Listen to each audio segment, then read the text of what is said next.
Anishinaabe Nation, the Haudenosaunee Confederacy, the Mississaugas of the Credit. The territory that we now call Toronto is subject to the Dish with One Spoon Wampum Agreement, which is a treaty between the Anishinaabe, Mississaugas, and Haudenosaunee peoples that bound them to share this territory and protect the land. This agreement has been extended over the years to include subsequent Indigenous nations and peoples, Europeans, and all newcomers, which includes all of us, in the spirit of peace, friendship, and respect. The fact that some of the worst perpetrators of land destruction and unpeaceful relationships call this place home truly demonstrates how far from reconciliation and decolonization we really are. Colonization is not a thing of the past. It continues in many ways to this day, including through the Canadian mining industry. And so I'll pass it over to Eve now to do a little more introduction. Yeah, to do the land acknowledgement, because it's really, you know, the settlers, the allies that should really understand that and why we do that. If you get an Indigenous person to do that, it's just like almost like a little bit of a slap in the face to us. Right? And so, you know, don't pressure Indigenous people to do your land acknowledgements, because it's just something that settler allies should know and should do. And also, with that, there should be action with these land acknowledgements. We are still under colonization. We are still under genocidal forces. Shame! Shame! And right now, we need to stand with Indigenous people, Indigenous land defenders, because it is our lands that these industry, that government, industry, banks that are trying to steal and destroy. Shame! Shame! So I'd just like to say lands. So I'd just like to give my love and thanks to the people, the Indigenous people, and all the Indigenous people across the world that are standing up and fighting for their lands. And also to acknowledge the Mother Earth and the beautiful sun and the air that we breathe and the water that we drink. This is why we are doing this, because as each year goes on, it gets fewer and fewer. The water is getting poisoned each year, and the lands are getting destroyed. We can't harvest our medicines, or we can't. The animals that depend on the lands are getting sick. So it is our duty. It is our duty to stand up and protect the earth. Woo!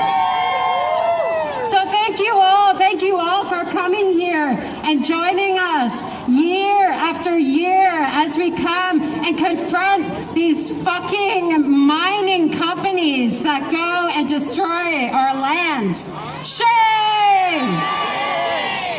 Okay, so it just was Eve Saint, and I'm a Wet'suwet'en land defender, and also I'm also Mushkegowuk on my mom's side of the family. They're from Attawabasket. I'm based in Toronto here, and I'm a financial divestment campaigner, and yes, a land defender, and I'm today's co-MC. So thank you all. Thank you.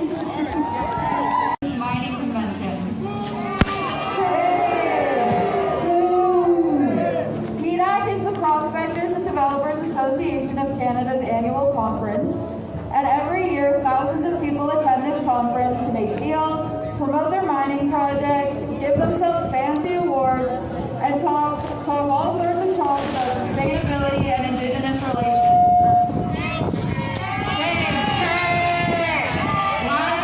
Last year there were over 27,000 attendees from 126 different countries.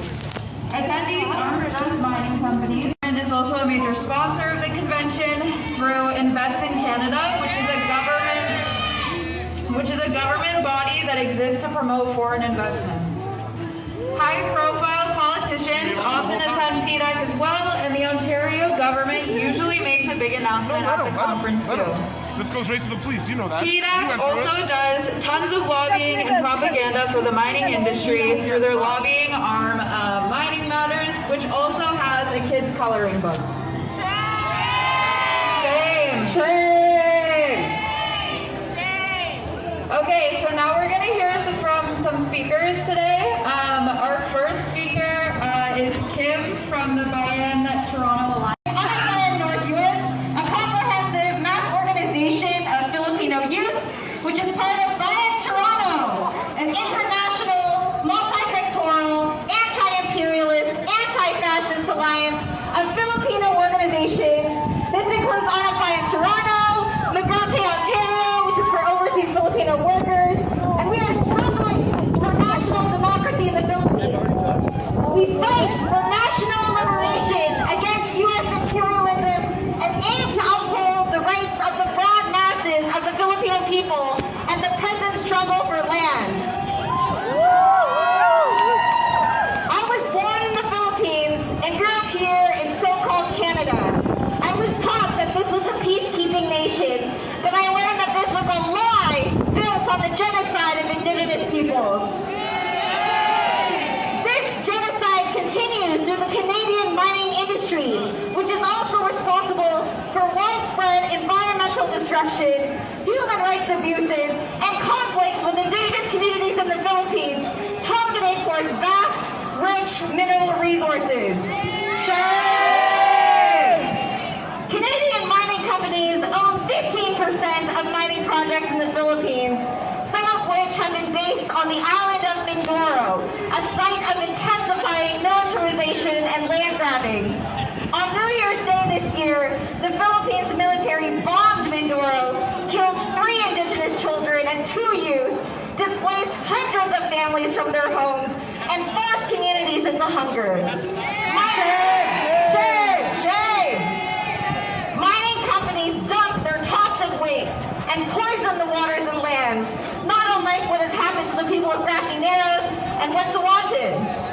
The Philippines is considered one of the most dangerous places in the world for land defenders who face violence, surveillance, and red tagging that criminalizes activism by labeling it as terrorism. The local government, landlords, and political dynasty families sell out the Filipino people and its lands to foreign interests at the cost of the livelihoods of peasants, indigenous peoples, and workers who suffer the brunt of militarization and imperialist plunder. After hundreds of years of colonization, the Philippines remained subservient to the interests of the U.S. empire despite gaining so-called independence in 1946. Puppet presidents like brutal dictator Marcos Sr., to his nepo baby son Marcos Jr. today, are placed into positions of power to uphold unequal agreements with the U.S. and its allies like Canada. Last year, Canada signed the Status of Visiting Forces Agreement, allowing Canadian troops to use the Philippines as its playground for its war games. This agreement will also no doubt expand Canadian mining operations that will exploit the Philippines' natural resources for its own benefit, while the Filipino masses suffer. These conditions contribute to the forced migration of 8,000 Filipinos who leave the country every single day in search of a better life, only to become victims of modern-day slavery here, experiencing labor trafficking, massive debt, and abuse by exploitative employers. When overseas Filipinos seek support from the Philippine consulate, they are met with excessive bureaucracy that prevents them from receiving timely and necessary assistance. In fact, Toronto Consul General Christine Saleh even colluded with Premier Doug Ford and invited Philippine delegates to PDAC, betraying the Filipino people for their own interests. Just this morning, they had their opening ceremonies to invite the Filipinos here. And this also represents their role in upholding the U.S.-led Indo-Pacific strategy, which is also being developed by Canada for the end of this year, which aims to build so-called economic prosperity in the region. But we know that this will only benefit the ruling elite and imperialist interests. They said they're here because they believe Canada is the gold standard of environmental protections, but this is a lie. They don't inviting violations in the Philippines, but this is a blatant lie. Shame! Shame! Ending the system of poverty and forced migration from our homeland is our most concrete contribution to stopping the settling on these lands. Ending the world system of imperialism is the only way to liberate our people and the indigenous peoples on whose land we are on. Protect Filipino farmers, not foreign miners. Respect indigenous people's rights. Ang tao, ang bayan, ngayon ang lumalaban. The people, united, will never be defeated. Long live international solidarity. Thank you. Before I introduce our next speaker, okay, so repeat after me. I'm going to do two sentences and then you repeat them back, okay? Gold and debt go hand in hand. No more mines on stolen land. Gold and debt go hand in hand. No more mines on stolen land. We see through your corporate lies. You get rich while the planet.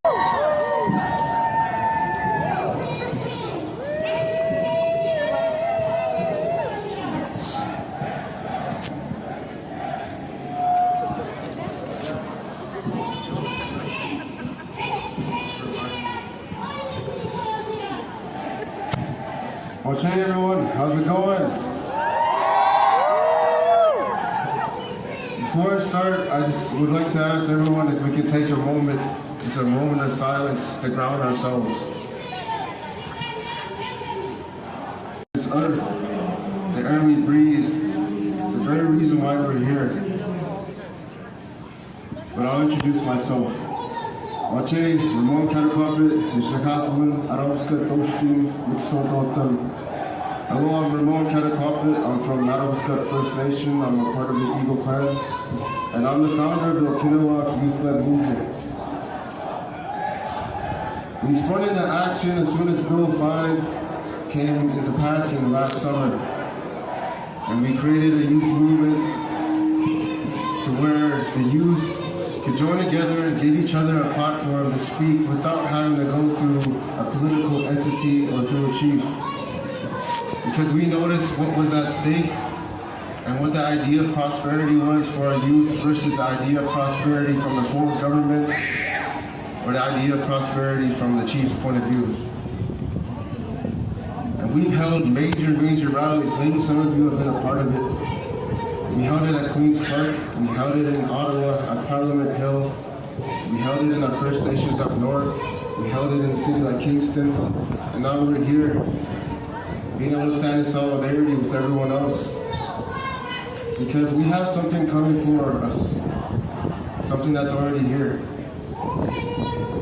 This company, Wailu, and many other mining companies are coming to infringe on our rights, but also the health of our land up in Treaty 9 territory. They call it the Ring of Fire, but it's not the Ring of Fire, it's the breathing lands. It's the lungs of Ontario, it's the lungs of Canada, the lungs of North America. But that's also our home. To us, it's not just minerals, to us, it's not just diamonds, to us, it's just not whatever's under the ground. But to them, it's money, money, and money. And we've been burnt heavily before in the past with mining companies. So we know exactly what's to come, especially when you have unregulated development, and especially when you have mining companies lobbying the government so that they can bypass environmental regulations, but also bypass the sacred agreement that we have with Canada, which is our treaty. A treaty of co-jurisdiction. But when I see the idea of prosperity, and when I ask the youth what it means to them, they want to protect their land. We've spoken to thousands and thousands of youth, and you know what they tell us? You know what they say at the rallies? You know what they say to us on social media? They want to protect what's sacred to them up there, because this is an agreement from us to the Creator, to the land that's been passed down for generations and generations. I'm standing here with my cousin right now. We're some of the first generations outside of that assimilation process. It's affected us heavily. So not only do we carry that, but we also carry the gift. The gift to speak, the gift to have people to listen to us instead of hear us. As there's a difference between listening to someone versus hearing them. And I just want to ask, at least for the next few moments, if you can listen to us, what we have to share. Soon, this will lead into something much bigger than just us protecting the land, but protecting our right to be here. We see it happening all over the world, where governments are going after people for the land that they sit on, or for who they are. And we come from many generations where that's happened to us. Generations of genocide, generations of stealing, generations of displacement. But the reason why we're so strong in this generation is because we have something called the seventh fire. The seventh fire is a prophecy that says that one day this new generation of youth will come and create big change for the world. Great change. And we're a part of that change, and it's up for us to leave a good legacy for the next generation. Because I know that my ancestors did the same by signing that treaty. They thought about me, they thought about us, they thought about you. But this current day modern government does not want to honor this treaty. It's just dollars for them. But we're going to show them in our lifetime just how important it is for us to protect where we are, protect our home, and protect the rights that we carry. You know, it's one thing to speak, but I want to see people mobilize. I've seen speeches so many times, time and again, from our leadership that they say that they're going to stand for the land, stand for their rights. But I haven't seen much action. But you know who I see action from the most is the youth. I see an action from us taking those steps to actually stand up and unify, even though unity is hard. Everyone has different ideals, everyone comes from different backgrounds, everyone has different teachings and understanding. But I know the common ground that we all can stand on together is protecting what's important to us. And what's important to you. You don't have to follow the next big thing, but you can take the next step yourself. And I want to inspire you to take that next step yourself, whatever you think that is.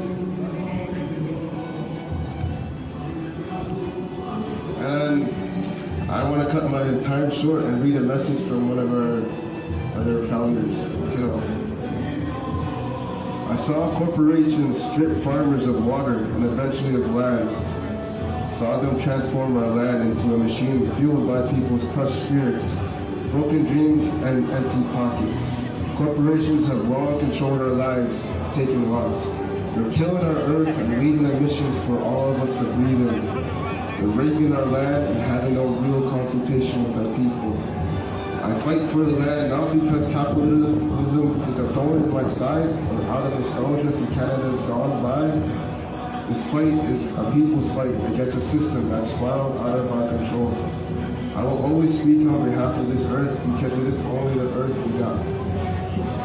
And that's from Jonathan and Struder. I want to say very much. Thank you.